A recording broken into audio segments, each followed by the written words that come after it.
Warren Martin, and this is Mo Monday, where it's all about getting Big Mo on your side to start out your work week.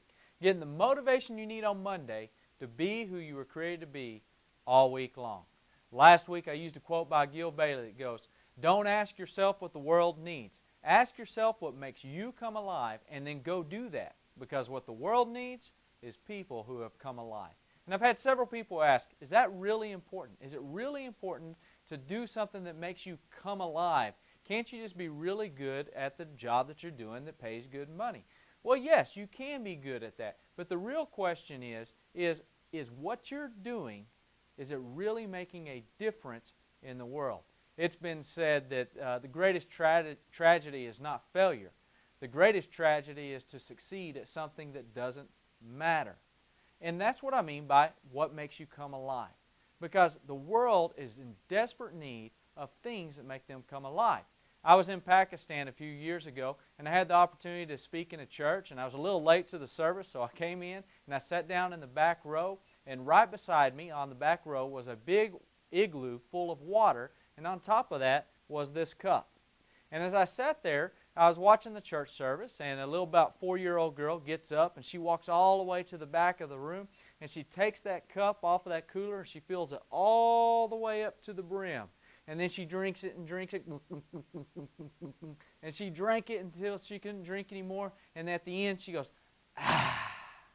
And then she skipped back down the aisle and sat back down at the front of the church. Right after she sat down, another kid got up and came to the back and did the same thing. And then another kid did the same thing. And then another kid did the same thing. And I'm sitting there as a father thinking, okay, somebody is going to shut this down here in a minute. And sure enough, another kid gets up and starts coming to the back, and this elderly man, probably about 80 years old, holds out his cane, and he stops the kid, and he tells the kid to sit down, and then he stands up. And he slowly walks all the way down to the back row right beside me. He picks up the cup, he fills it all the way up, and he drinks the entire cup. And then he looks at me with about 2 teeth left in his mouth. And after he drank that whole cup, he goes, ah, and smiled real big, and then went and sat back down. You see, in Pakistan, it is blazing hot. Above 100 degrees, almost 100% humidity at times. It is miserable. And when that little girl walked to the back of the church, and she took a full glass of water and went, ah, everybody, their mouth began to water, and they wanted a drink of that same refreshing water that little girl had taken.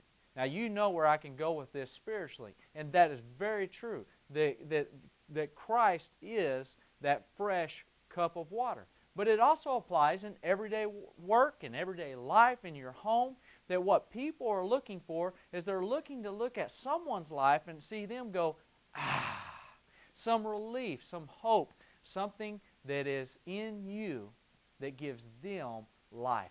That's what I mean by go do what makes you come alive. It's all about your attitude. When people look at you, do they get a ball humbug feeling, or do they get a feeling? Is your life lived in such a way that it brings life to others, or is it lived in such a way that it drags other people down? You see, that is the real question. That's what I mean by go do that which makes you come alive. That doesn't mean that there is only one thing in this world that you can do, and that's the only thing that you can ever do. What that means is make sure that you're in a position where you can be who you were created to be, and you can be the to all the people around you. And there's a variety of situations, there's a variety of jobs, there's a variety of scenarios in which that can be accomplished. But do that which makes you come alive. Do that which enables you to bring life to others. Do that which brings hope and joy and a great attitude to the people around you. If you are in a position where you cannot be that to the people around you, it's time to change. It's time to do something different, because what the world needs is people who have come alive. It needs people who bring hope. It needs people who have great attitudes. It needs people who are the to everybody else who is thirsty in this world. Until next time, I'm Warren Martin. Hey, let's go get back into the game.